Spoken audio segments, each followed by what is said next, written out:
Harry বলে everyone, সবাই কেমন আছো? আশা করি অনেক ভালো আছো। আর আজকে মন্দিরে দীক্ষা অনুষ্ঠান আছে, তো আমি রেডি হয়ে এখন বেরিয়ে পড়েছি। মন্দিরে যাব, মন্দিরে বলতে নামহট্টে যাব। ওখানে হচ্ছে কিনা আমার একজন খুব কাছের মানুষের দীক্ষা।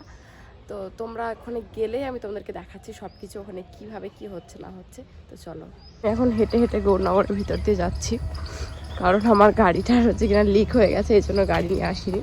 আমি হেঁটে হেঁটেই যাচ্ছি। আর এদিকে কিন্তু আমি নামহট্টে চলে এসেছি হাঁটতে হাঁটতে। এসে দেখছি এখানে সবাইরা বসে আছে, আর এই যে এই ব্যক্তি এখানে ন্যাড়া মাথায় দাঁড়িয়ে আছে। আর আজকে আমিও হয়তো দিতে পারতাম, কিন্তু আমার একটুর জন্য আটকে গেছি। তো যাই হোক, এরা দিক, এরা গুরু মহারাজের কৃপা আছে তার জন্য এরা পাচ্ছে, আমার এখনো কৃপা করেনি, তার জন্য এখন আমার হয়নি। আর এদিকে চম্পার সাথে আমার একটু দেখা হয়ে গেল, এটা আমার একটা ফ্রেন্ড। তো এদিকে তারপর আমরা ভিতরে চলে আসলাম, এসে আমরা এখানে একটু ওয়েট করছিলাম। এখন সবার সিরিয়াল নাম্বার অনুযায়ী সবাইকে এখানে বসতে দেবে, তার জন্য আমরা এখানে দাঁড়িয়েছিলাম।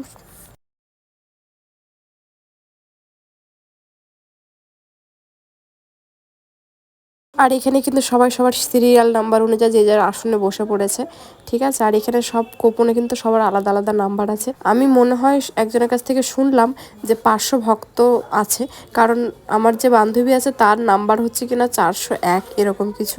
তো এরকম সবার হচ্ছে কিনা 500 ভক্ত প্রায় এখানে আছে। তো এখানে হচ্ছে কিনা প্রভু সবাইকে সবকিছু বলে দিচ্ছিলেন যে কিভাবে কি করতে হবে, কি প্রতিজ্ঞা নিতে হবে, এখানে সবকিছু ডিটেলসে বলে দিচ্ছিলেন।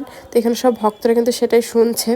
তারপর আমি একটু পিছনে এসে বসলাম, এখানে সব কিছু দেখা যাচ্ছে ভালো করে। তো এই যারা যারা এখানে ভক্তরা তোমরা দেখতে পাচ্ছ, এরা কিন্তু একদিনে দীক্ষা কেউ পাচ্ছে না। এখানে বহু দিন ধরে এরা পরীক্ষা দিয়েছে, অনেকবার, অনেকে হয়তো ফেল হয়েছে, ঘুরেছে ফিরেছে, তারপর তাদের দীক্ষা হচ্ছে। তো এরকম। আর এখানে নামহট্টের প্রভু কিন্তু খুব সুন্দর গুরু মহারাজের কথা বলছিলেন, গুরু মহারাজ কিভাবে আমাদেরকে এই ভক্ত জীবনে আনছেন এবং হচ্ছে কিভাবে প্রচার করছেন এখনো পর্যন্ত, সেই সব বিষয়ে অনেক কিছু বলছিলেন। আর গুরু মহারাজের কথা শুনতে শুনতে এদিকে 12টা বেজে যায়, আর 12টার মধ্যে কিন্তু গুরু মহারাজ চলেও এসেছেন এদিকে। তো সামনে আমি যেতে পারবো না, সামনে অনেকটা ভিড় আছে।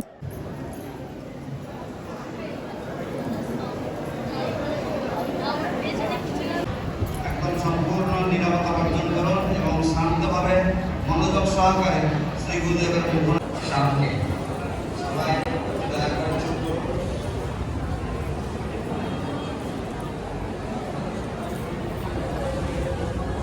আর আমি এখন একটু সাইডে চলে এসেছি, সাইডে এখানে বসেছিলাম। আর এই দেখো আমাকে মশা কামড়ে কি করেছে। আমিও বসেছিলাম, এখানে বসে থাকতে থাকতে এখানে একটা পিচ্চি আমার সাথে খেলা করতে শুরু করে দিয়েছে, দেখেছো কত কিউট না। তো এর সাথে আমি একটু খেলা করছিলাম এখানে। আর এখানে চম্পা আমাকে বলছে তুমি বসে থাকো ওখানে। ওই যে চম্পা ওখানে বসে আছে সামনে, মাথায় ঘোমটা দিয়ে। আর আমি জানি না আমার গলায় কি হয়েছে, নানানবারে নানান রকম আওয়াজ বেরোচ্ছে, তো কিছু মনে করো না এটা নিয়ে। আর গুরু মহারাজ কিন্তু দীক্ষা দেওয়া শুরু করে দিয়েছেন, দেখতে পাচ্ছ ভক্তরা কিন্তু লাইন বাই যাচ্ছে। গুরু মহারাজ তাদেরকে মালা দান করছেন এবং তারা আবার ফিরে আসছে। তো এইরকমভাবে সব প্রত্যেকটা লাইনকে ডাকা হবে। তো এদের লাইনে এখনও আসেনি, তো এরা সবাই এখানে ওয়েট করছিল। তো কিছুক্ষণের মধ্যে এদের লাইনে শুরু হয়ে যাবে। আর আমি তো এই বাচ্চাটার সাথে খেলছিলাম। আর এদিকে অভি অনেকক্ষণ বসেছিল, যার কারণে ওর পা ব্যথা হয়ে গেছে, তো তার জন্য একটু উঠে দাঁড়িয়েছে এখানে। আর আমারও আজকে একটু খারাপ লাগছিল যে আজকে আমারও দীক্ষাটা হয়ে যেত, কিন্তু কিছু জিনিস আমাদের ইচ্ছা মতো হয় না, কিছু জিনিস কৃপারও দরকার হয়, সেটাই আমি ভাবলাম। তো আমারও যখন কৃপা হবে তখন আমি ঠিকই পাবো। তো এরা এখন এগিয়ে যাবে সামনে, এরা দেখছো দাঁড়িয়ে গেছে। এখন হচ্ছে কিনা ধীরে ধীরে সামনে এগিয়ে যাবে, যেহেতু লাইন বাই লাইন হচ্ছে। তো আমি এখন সামনে একটু এগিয়ে যাব, এদের যাতে একটু সুন্দর করে ভিডিও ক্লিপ তোমাদেরকে দেখাতে পারি।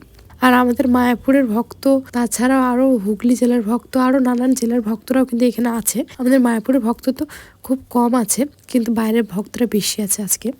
তো আমি এখানে একটু কাছে এসেছিলাম গুরু মহারাজকে ভালো করে দর্শন করার জন্য।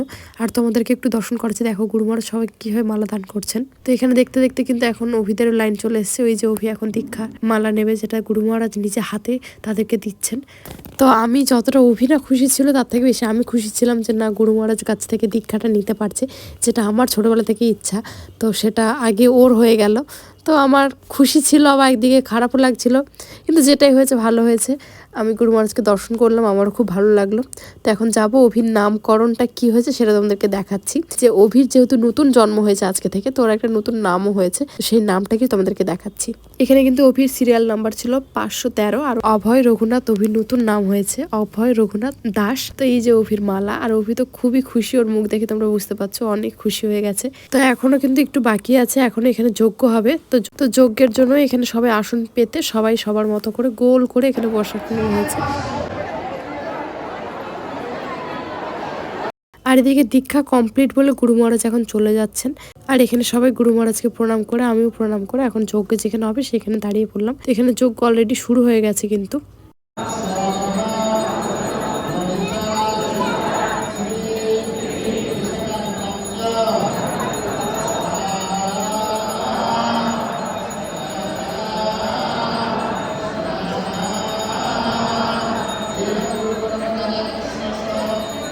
আর এখানে তো এত লোককে পাস করে তো যাওয়া সম্ভব না, ওই জন্য সবাই হচ্ছে কিনা যে যারা দূরে আছে তারা থালার মধ্যে আহুতির জন্য যেটা আগুনে দেওয়া হবে সেটাকে সাইডে করে সোয়াহা বলে সাইডে করে রাখছে, যেটা লাস্টে ওখানে একদম আগুনে গিয়ে ফেলা হবে। আর এখানে একটা যজ্ঞ হচ্ছে না, এখানে কিন্তু দুটো যজ্ঞ হচ্ছে, কারণ অনেক লোকজন সংখ্যায়, তার জন্য দুটোকে ভাগ করে নেওয়া হয়েছে। আর এখন কিন্তু যজ্ঞ কমপ্লিট, এখন হচ্ছে কিনা যেটা এরা এতক্ষণ ধরে আহুতির জন্য দিচ্ছিল সেটা এখন আগুনে ফেলা হবে। আর এখানে আমাকে একজন মাতাজি কুপন দিয়েছিল, তার জন্য আমি প্রসাদ পাওয়ার জন্য চলে আসলাম। যেহেতু আমরা বিশ্বপঞ্চক করছি না, তার জন্য আমরা নামহট্টে এখন প্রসাদটা পেয়ে নেব। আর অভিও যেহেতু দীক্ষা না নেওয়া পর্যন্ত কিছু খেতে পারবে না, ওই জন্য ওরও খেতে পেয়ে গেছিল। আর যতক্ষণ লাইনটা দাঁড়িয়েছিল ততক্ষণ এই লাইনের মধ্যে একটু ভিক্ষাটা করে নিল। আর এদিকে কিন্তু অনেকটা ভিড়ও হয়ে গেছে, লাইন একটু এগোচ্ছে না এখনো। তো কতক্ষণে এগোই, তারপর আমি ভিতরে গিয়ে তোমাদের সাথে দেখা করছি। তারপর আমি প্রসাদ নিয়ে এখানে প্রসাদ পাওয়া শুরু করে দিয়েছি, আর অভিও শুরু করে দিয়েছে প্রসাদ পাওয়া। আর খুব একটা ভিড় ছিল না, হালকা পাতলাই ছিল, কারণ বেশিরভাগ ভক্তরাই বিশ্বপঞ্চক করছে বলে রাইস খাচ্ছে না। আর এদিকে আমাদের খাওয়া দাওয়া কমপ্লিট, এখন আমরা বাইরে বেরিয়ে এসেছি। বেরিয়ে আসার পর অভি এদিকে ভিক্ষা করছিল।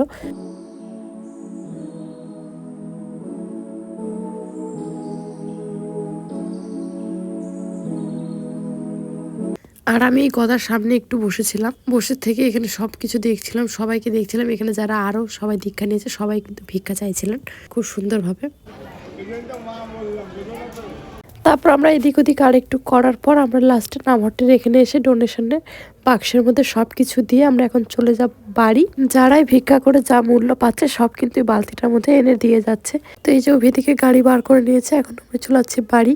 তো আজকের মতো ভিডিওটা এই পর্যন্তই। তোমাদের যদি ভিডিওটা ভালো লাগে তো অবশ্যই লাইক করে দিও, আর যারা আমার চ্যানেলে নতুন আজকে ভিডিও দেখছো তারা অবশ্যই সাবস্ক্রাইব করে দিও, যাতে আরও তোমাদের সামনে আমি নতুন নতুন ভিডিও দিতে পারি। তো সবাইকে টাটা, আবার দেখা হবে নেক্সট ভিডিওতে।